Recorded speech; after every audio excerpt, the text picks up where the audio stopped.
Ah, alors j'ai commencé l'aïkido, c'était en 1968. Et j'ai commencé l'aïkido, c'était un pur hasard. Vraiment un pur hasard. C'est mon frère qui faisait du judo. Et puis il m'a dit, tiens, il y a un truc qui ressemble à une sport zone des jupes et tout. J'ai dit, bon, je vais aller voir. Puis j'étais voir le dojo, puis il faisait de l'aïkido. Et c'est là que j'ai commencé à faire de l'aïkido en 1968. C'était un aïkido très, très, très rugueux. Je me rappelle, c'était un aïkido qui fonctionnait sous forme de série. Donc on avait une série sur les poignets, une série sur les deux poignets, une série sur les attaques. C'était très, très codifié.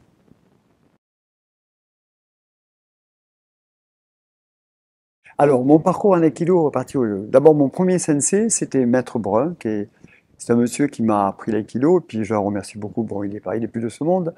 Et à partir de là, c'était un parcours un peu particulier parce que comme j'étais dans le groupe Brun, que c'était mon sensei qui s'appelait Brun, et il travaillait avec Maître Noké. Donc, mon premier sensei, ça a été Maître Noké.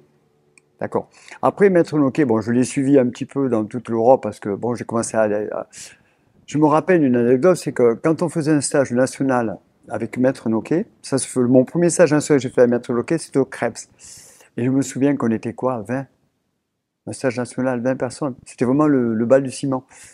Après bon, je l'ai suivi, puis je lui ai servi de partenaire, beaucoup de partenaires. Donc, il m'invitait à aller lui servir du hockey en Allemagne, en Italie, à Paris. Je me rappelle, quand il y avait de grandes démonstrations à faire à Paris, Noquet nous appelait pour qu'on lui serve de partenaire.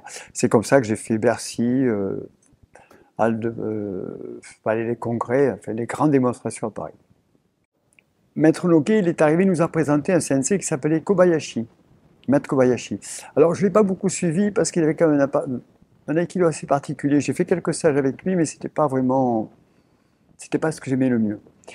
Après ce début-là, j'ai travaillé avec Christian Tissier, qui est arrivé dans les années 80. J'ai travaillé avec Christian Tissier en 1980. Et là, j'ai une autre forme de révélation. En fait, il a recréé une motivation dans l'aïkido. C'est-à-dire il a amené une façon de pratiquer l'aïkido qui a réveillé à moi plein de choses. En fait, on était un peu sur un schéma d'aïkido où on commençait un peu à s'endormir un petit peu, entre parenthèses, hein, d'accord? Et là, il a amené un peu du sang nouveau. Et là, j'ai commencé un parcours avec Christian Tissier. Et à partir de cela, avec Christian Tissier, en 1980, j'ai décidé de partir au Japon pour mon premier voyage au Japon. Alors c'était épique, là. C'était un voyage avec l'Aéroflotte. Je me rappelle, mon premier voyage au Japon, c'est avec Philippe Ranger.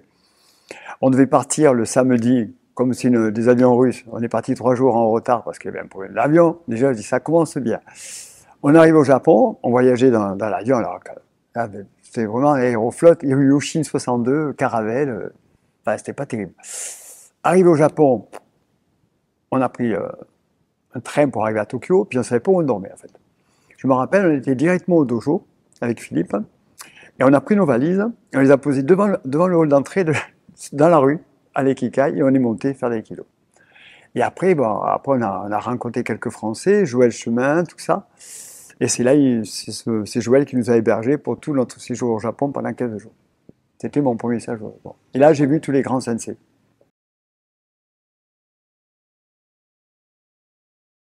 Les sensei qui m'ont marqué, il y en a plusieurs en fait. Moi j'aimais bien, j'ai eu l'occasion de connaître Kishomaru Sensei, qui était, qui était un personnage gentil.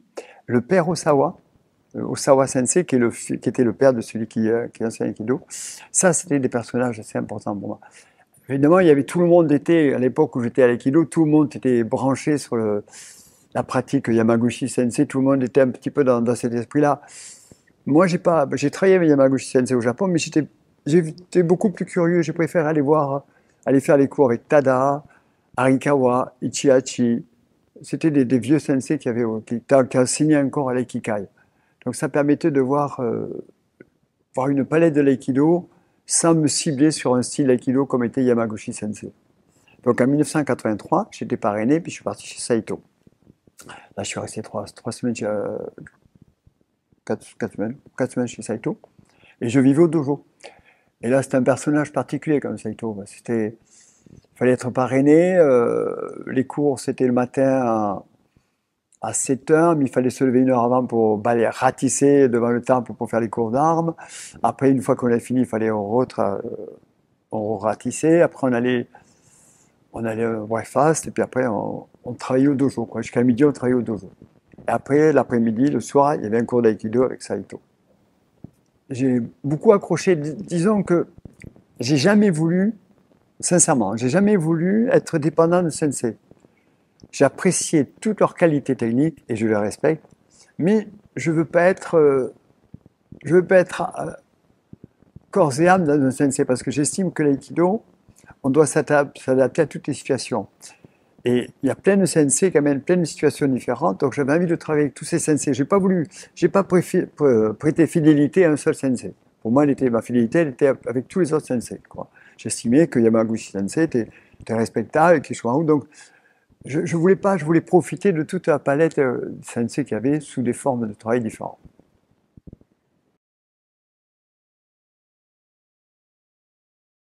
Je n'ai pas retrouvé à la limite, si je voulais cette pratique rugueuse, on pouvait la trouver encore sur Arikawa, qui avait un aikido assez très sec.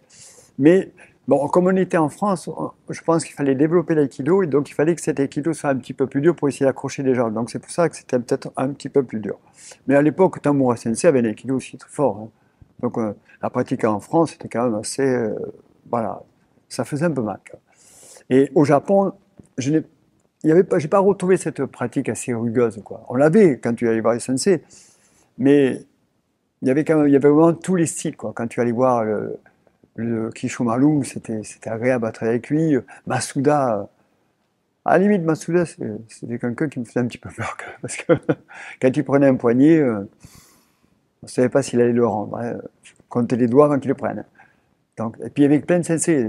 Tada m'a impressionné parce que quand Tada faisait un Ikkyo, on avait les pieds qui partaient à la verticale et la tête qui arrivait sur le sol, quoi.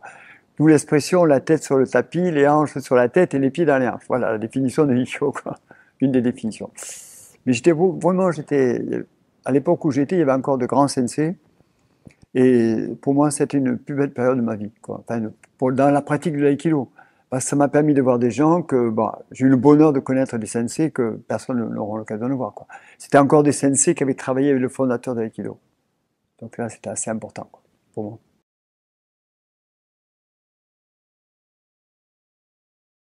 Alors, la pratique aujourd'hui, pour moi, hein, euh, elle a perdu beaucoup de. L'aïkido s'est développé, mais elle a perdu un peu de son identité, quoi. On a voulu. Moi, je pense qu'on a trop de personnes à intellectualiser trop l'aïkido, c'est-à-dire on se permet on peut pas parler de philosophie. Alors il y en a qui parlent de philosophie, pas faire mal à l'autre, mais on peut en parler de ça. Mais il faut d'abord que le corps soit forgé. Et le problème, c'est que la pratique maintenant, le corps il n'est pas forgé du tout. Il y a combien de choses probablement ignorées, ne sont plus enseignées. Les gens veulent faire l'aïkido, ils veulent avoir le label art martial, mais ne veulent pas avoir la contrainte. C'est ça qui se passe à l'heure actuelle. Donc ils font de l'aïkido, mais moi, je trouve que c'est faire de l'aïkido. Faut pas détériorer le partenaire, faut pas lui faire mal, mais il faut quand même mettre un peu de vérité derrière l'aïkido. Et c'est ça qui manque à l'heure actuelle. Il n'y a pas de vérité dans l'aïkido. Alors les gens vont expliquer pour ça, ils vont dire oh la non-violence, pas faire mal à son prochain. D'accord, je suis d'accord. Mais on fait un art martial. On peut avoir un aïkido incisif sans blesser. Justement, la chute c'est fait pour ça. On a la technique qui théoriquement gère une attaque et la chute gère la technique, gère la réponse de l'attaque. Et c'est ça. Et ça, on ne voit plus ça.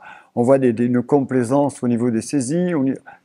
Et moi, je trouve que l'aïkido, à l'heure actuelle, a quand même perdu beaucoup de son côté budo.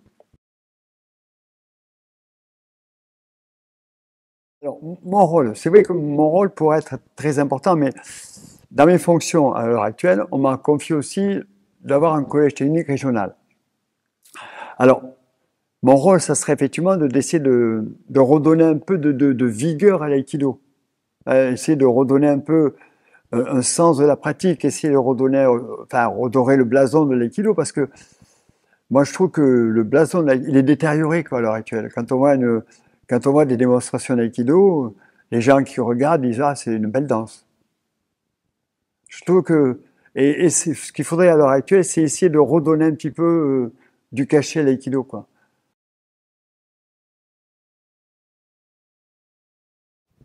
je suis septième dan, ce n'est qu'un titre, hein.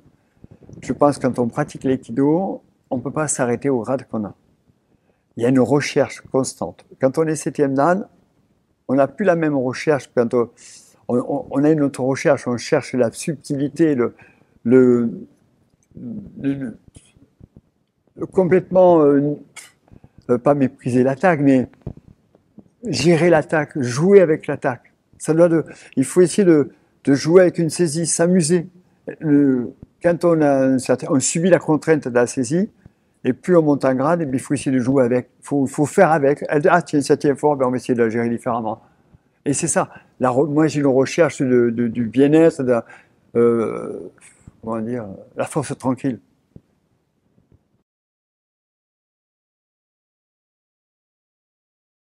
Ma pratique des armes, disons que Noké avait quand même un travail sur le jodori avec quand même une palette technique assez intéressante. Mon premier professeur, Daniel Brun, lui aussi était assez créatif au niveau des armes. Et après, bon, après, tu as des armes, t'as des komitachi, tout ça. Et normalement, tu développes ton propre aikido, mais aussi tu dois développer ta propre façon de voir les armes aussi. Tu vois, tu dois développer ton travail d'armes aussi. Tu n'inventes pas. Tu te sers de ce qu'un sensei t'a appris, et à partir de là, tu modules. Tu fais les armes qui te conviennent. Mais ce qui m'a influencé un peu, c'était peut-être Saito, parce qu'il avait quand même un travail sur le jo et le boken qui est assez intéressant. Lui, il était vraiment sur l'aikiken, quoi. Quand on attaquait Shumanushi, par exemple, quand on voit les armes actuelles qu'on voit, on voit que les hanches sont bien de face, du dessus, d'accord? Pour Saito, quand on attaquait avec les hanches devant, il disait non, c'était damé. Il disait damé, c'est mauvais, parce qu'il y a quand même une frappe, une esquive du corps en même temps. Et normalement, je me suis dit, c'est vraiment ce boken qui correspond à l'aïkido, quoi, parce que on subit une frappe et on esquive en même temps.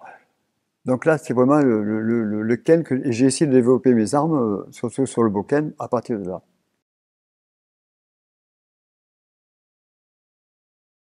Au début, quand on fait l'aïkido, moi je me rappelle, j'attaque, je prends une branlée, j'étais content, j'essaie de mettre la même qu'on m'a mis. Voilà, c'est ça. Et après, après en 1900, quand j'ai commencé à suivre, mon professeur m'a donné les bases. Après, quand j'ai commencé à suivre Noké, bon, j'avais une évolution d'aïkido. J'ai évolué, j'avais des rondeurs. Après, quand j'ai vu Christian Tissier, mon aikido a changé, il devenait beaucoup plus incisif. D'accord? Après, j'avais Saito, lui m'a donné un peu sur le travail d'observation, le travail des hanches, une bonne assise, ne serait-ce que le travail de Kokuo, tout ça, il m'a donné plein des solutions pour gérer des attaques très fortes, parce qu'il était très fort. Le Gonokeko chez Saito, c'était quelque chose de... Moi, j'ai un souvenir travailler avec des gars de Nouvelle-Zélande, quand ils te tenaient le poignet, il n'y avait plus de sang dans les doigts, hein. Donc, et là, mais lui, il t'apprenait à gérer cette situation. Et ça, c'était... En fait, chez Saito, il a solidifié mon aikido, quoi. Il a bouché les trous qu'il y avait parce qu'il manquait ça. Et après, quand je suis parti au Japon, j'ai essayé de prendre un petit peu partout. Après, j'ai suivi Yasuno Sensei. Yasuno Sensei, lui, m'a donné un travail sur les hanches, par contre, assez intéressant, quoi. Il m'a donné un côté incisif et puis un travail sur les hanches avec les NK, tout ça, qui m'a fait changer vraiment, voir l'aïkido différemment. Et puis ça a 10 ans, quoi. Mais par rapport à ce que j'ai fait, ça a vachement évolué. C'est plus le même. C'est quelque chose que tu cherches, c'est dans le travail de l'aisance. Et qu'un jour, tu trouves, un jour, tu te dis, tiens, ça marche pas mal, ça. Tu appuies sur le bras, tu t'es relâché, le gars il part, tu l'essayes une fois, ça marche. Alors, quand tu as quelque chose qui marche, moi j'ai l'habitude, j'essaie sur quelqu'un, après je vais chez un rugueux qui ne suit pas bien pour voir si ça marche. Et si ça marche là-dessus, tu te dis, tiens, ça c'est un sujet de recherche dont je vais développer. Et c'est comme ça que j'en arrivais. J'ai essayé d'avoir une aisance dans plein de mouvements. Il y a encore des mouvements où je sens que je peux encore travailler. Je ne suis pas encore à... Il faut être à l'aise dans tous les mouvements. Mais j'ai encore du boulot.